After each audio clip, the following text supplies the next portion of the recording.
Playoff season is back, and whether you enjoy a team that skates on the ice or dribbles on the court, the NHL and NBA postseasons guarantee fans will witness historic victories and heartbreaking defeats.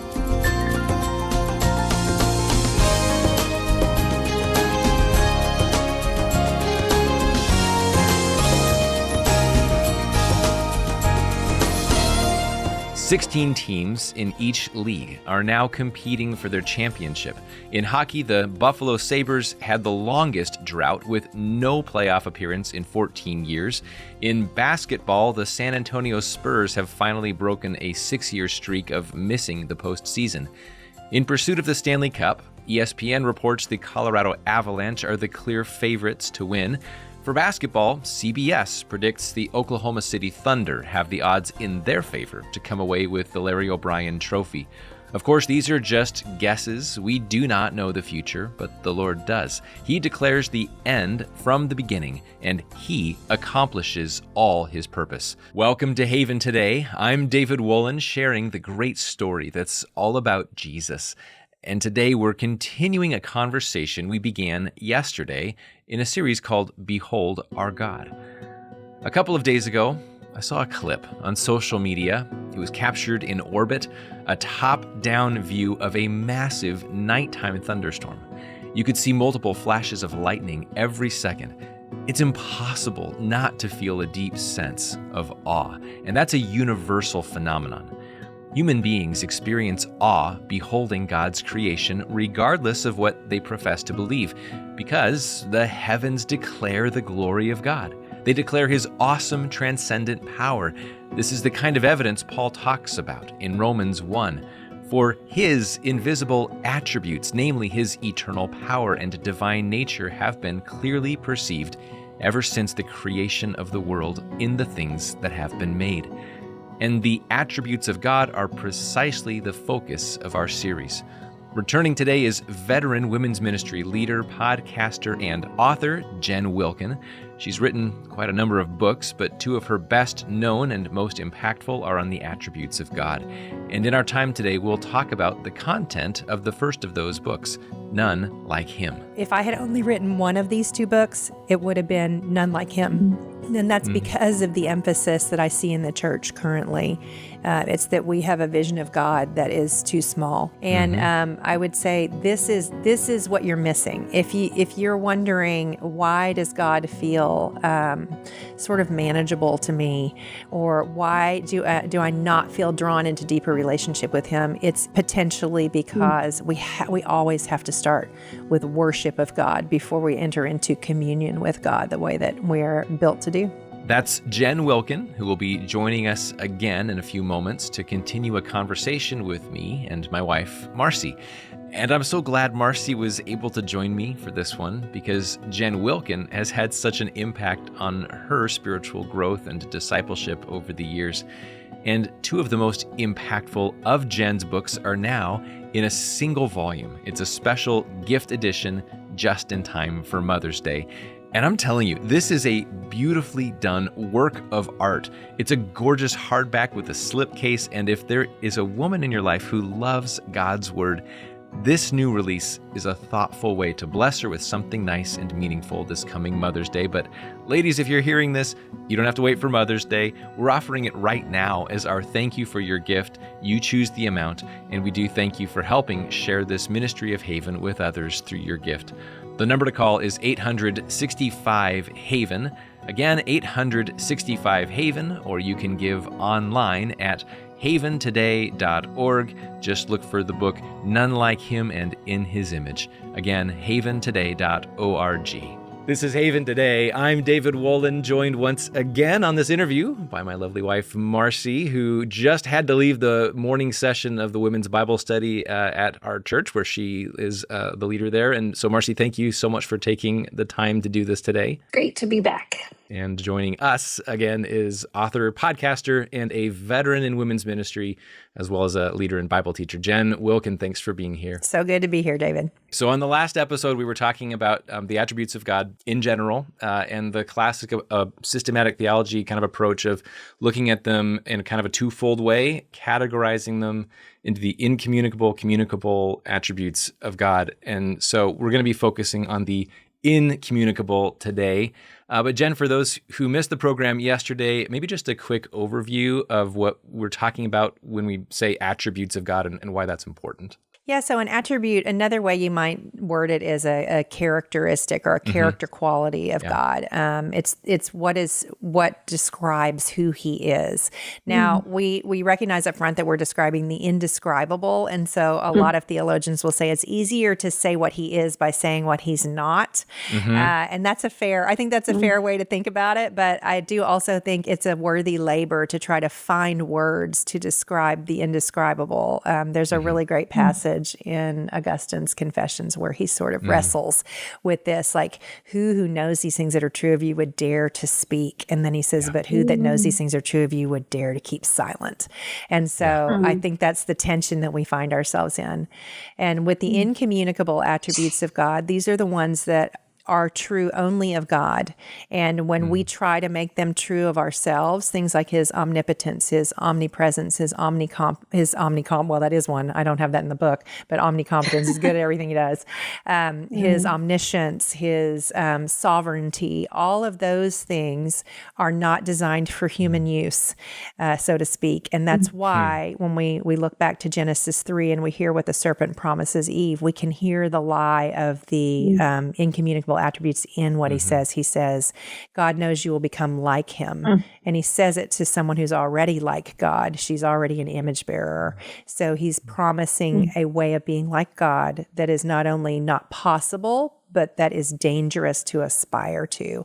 So anytime you're thinking about the incommunicable attributes, you can frame them up as these are things that are and only should be true of God. And then by contrast, the communicable attributes are all of the ones actually that most of us are way more conversant in. God is merciful, gracious, loving, kind, truthful, just. All of the ways that we bear the image of God by aspiring to be increasingly formed into his image in those ways. And all of those attributes inform all the others. We look at them in some ways individually, but really can't separate them all from each other. They all inform each other. Right. The simplicity of God, I think, is the way we would refer to that. Yes. Yeah. Yes, it is. So from line 1 in chapter 1, I was chuckling out loud. So I'm just going to, you wrote, on the day I was born, the doctor who delivered me inscribed my birth records with a firm hand, which means you probably got out and looked at it. 7 pounds, 11 ounces, 21 inches. It was the first legally attested evidence that I was not God, which is great. But what you're getting at is that you're finite. Yeah. And all who are not creator with a capital C are by definition. And that itself is worthy of reflection. But your gaze here is on the one who is not finite, but who's infinite. So what do you want your readers, and I guess our listeners today, to know about the infiniteness of God? Well, it means God is wholly unbound. He is bound by nothing. And it makes sense that he would be, because if he's the origin of all things, then nothing that exists would be something that can bind him. And so his infinitude is going to inform our understanding of all of the other attributes that we are going to talk about that are his incommunicable ones. So we can have knowledge, but we have a limit to the amount of knowledge that our brains are even designed to hold. God is infinite in knowledge. There are no boundaries on what he knows. Not only that, but we have to learn, and God doesn't learn at all. He just knows everything perfectly all the time. He knows everything that is. He knows everything that might have been or could be. He knows, in other words, he knows potentialities, even though those potentialities are not going to happen because his sovereign will is fixed, which I think is fascinating. He knows what could have happened. He knows every single thing about you and me. And so we we have this sort of like myth of complexity where we're like, I'm kind of a lot. I'm a lot to understand. And we're a big yawner to him. And that's actually really reassuring. And so I'm just sort of riffing right now on the implications of infinitude as it relates to his omniscience. But this applies to everything. He's not bound by time. He's eternal. He's not bound by space. We're bound to a physical body. That's hence the reference to my birth certificate and my weight. I have a weight. I have a number to my days. He does not have a number to his days. His power is not bound. His rule is not bound. His presence is not bound. He's everywhere fully present. And so anytime we think about incommunicable attributes, the reason that we can't take them on is because we are bound. We are limited, and we're limited by design. This is really important. We did not become limited after the fall. We were created limited in Genesis 1 and 2. In the New Jerusalem, when all things are made new, we will still be limited creatures. We will not ever take on the incommunicable attributes of God. Right. And the Lord calls that good. Good. He did in Genesis. Yes. Yep. As you were talking, I was just thinking about how when we talk about one attribute of God, we can't help but talk about other attributes of God, which David, you guys were referencing as the simplicity of God, that all of his attributes are true all of the time. Yeah. But I was thinking about this idea of what he knows and why it's so significant that he knows everything and that he is infinite, why that's like one way that I think about that personally applying to me. Being known by him is a Tim Keller quote I think about, where he says, to be loved but not known is comforting but superficial, or I would say even like shallow. But to be known and not loved is our greatest fear. We fear being rejected if we're known and not loved. But to be fully known and truly loved is, well, a lot like being loved by God. Yes. And I think about how that's why it's so comforting to learn these very types of attributes of him. I think that's a really good point. I think there are two important things to take from that. The first one is the great comfort that it communicates to the believer, right? Because it means that with regard to the safety, the security of the salvation the Lord has placed on you, there are no jump scares for God. Like he doesn't, you don't all of a sudden commit a sin somewhere down the road where he's like, oh, you know what? Right. I didn't know that I didn't see that one coming. The deal's off. Like that's never going to happen. I think it's also for anyone who aspires to holiness, which I hope is every believer, it's a sobering thing to learn. Because I think the lie that we tell ourselves before we sin is, this won't hurt anyone. No one will know about this. There's no such thing as a sin committed in secret, which is important because there's no such thing as a sin committed in isolation. There's no such thing as sin that only negatively impacts me. There's always spillover onto other people. And the other thing about that Tim Keller quote that's so compelling to me is that so many of us, this is why I think the attributes are so important, is because God fully knows us and doesn't reject us. But so many times we have minimum knowledge of God and no real desire to know him more. We're like, oh, as long as he's good with me, then great. But to know him is to love him has never been more true of any being than it is of God himself. And so particularly in a therapeutic age where we just want to feel close to God. And that's not a wrong impulse. I think there are wrong ways to go about, satisfying that desire. But why is it that we forget that the reason, Marcy, that I assume you love David more now than you did when you got married is because you know him a lot better. Yep. And the same is true of God, except I would imagine that you and David have learned some things about each other that made it hard to love each other at times. And so when we think about what it is to know and love God, whereas in human relationships, there will be things that get uncovered where you're like, well, I wish I'd known that before I move forward in love toward you. I'll find a way to work through it because we're in a committed relationship. With the Lord, there are no skeletons in his closet. You're not ever going to learn something about him that is going to make you love him less. Now, that doesn't mean that you might not initially feel disconcerted by something that you learn about him. But that has to do, again, with human limitation of understanding, not with the beauty of what is true about him through and through. That's a really good point. Yeah. listening to the two of you talk just now, and I know you went here in your first book, Jen, but I was hearing all the kind of the melody line of Psalm 139, and such knowledge as it pertains to all of God's all the omnis, as it pertains to my life and the events of my life and the path that I'm walking, and the God who is before me, behind me, and lays His hand on me, and such knowledge is too wonderful for me. It is too high; I cannot attain it.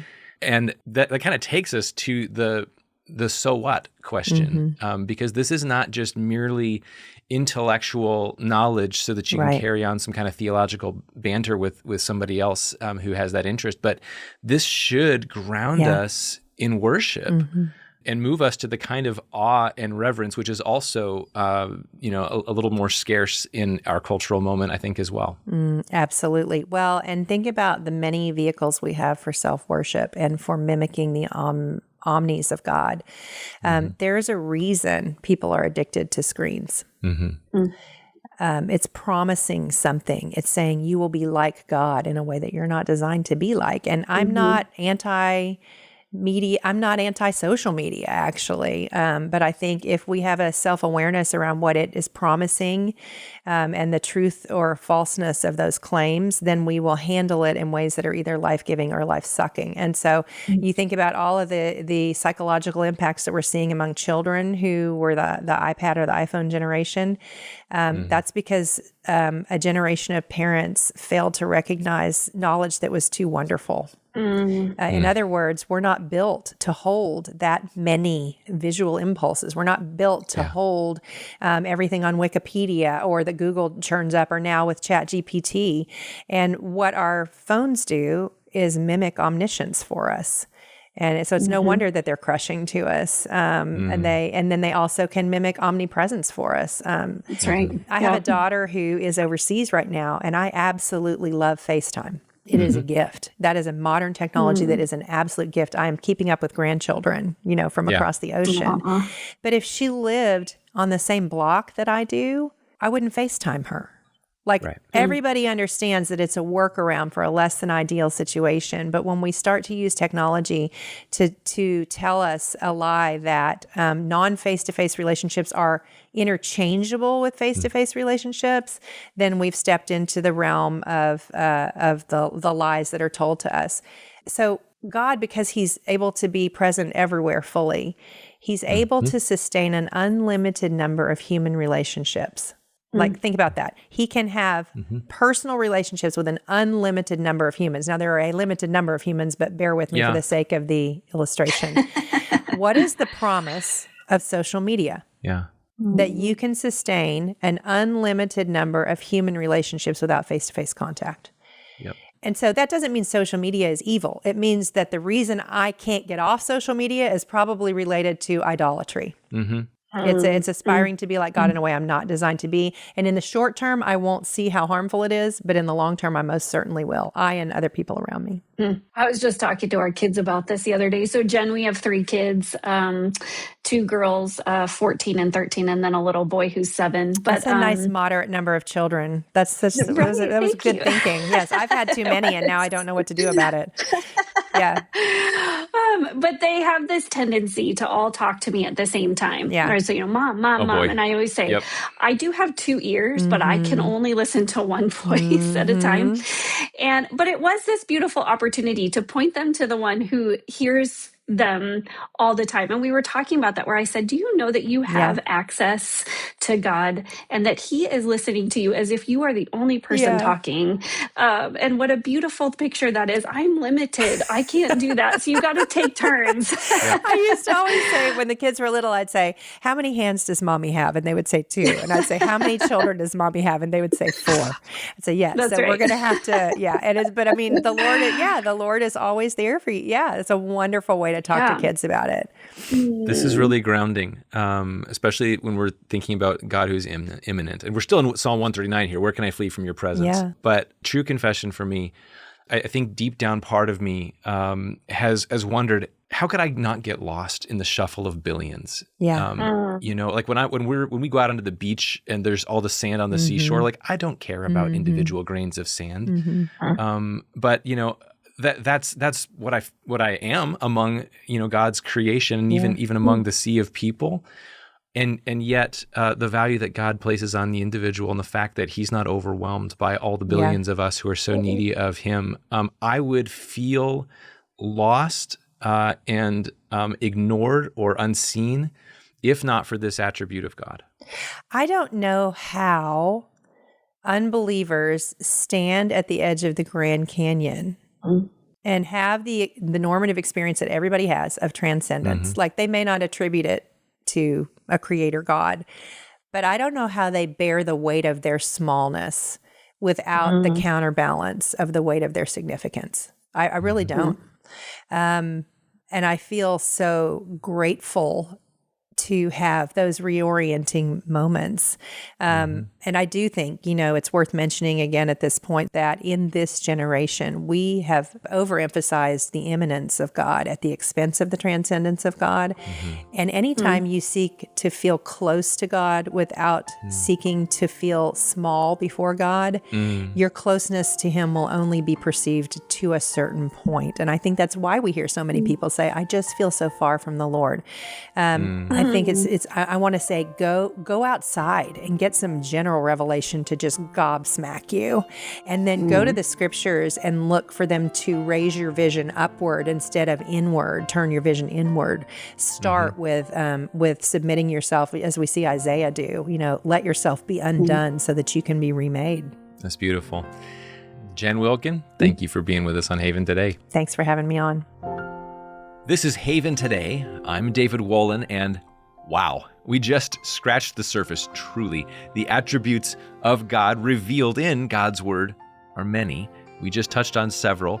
There are 10 in the first half of Jen's 2-in-1 book, and there's another 10 in the second half of it. This is a gift edition of None Like Him and In His Image, both combined together in a beautiful, gift-worthy volume created with women readers in mind.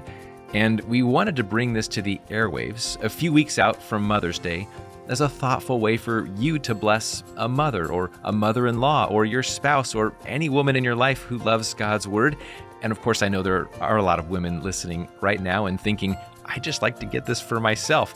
Well, to that, we'd say, good call. Go for it. Either way, it's available as our thank you for your gift of ministry support to Haven Today.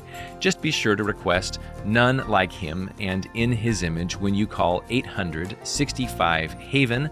Again, the phone number 800-65-HAVEN, or you can go online to haventoday.org. Again, the website haventoday.org. I'm David Wollen. Won't you come back again next time? We'll be keeping it all about Jesus. It's the great story here on Haven Today.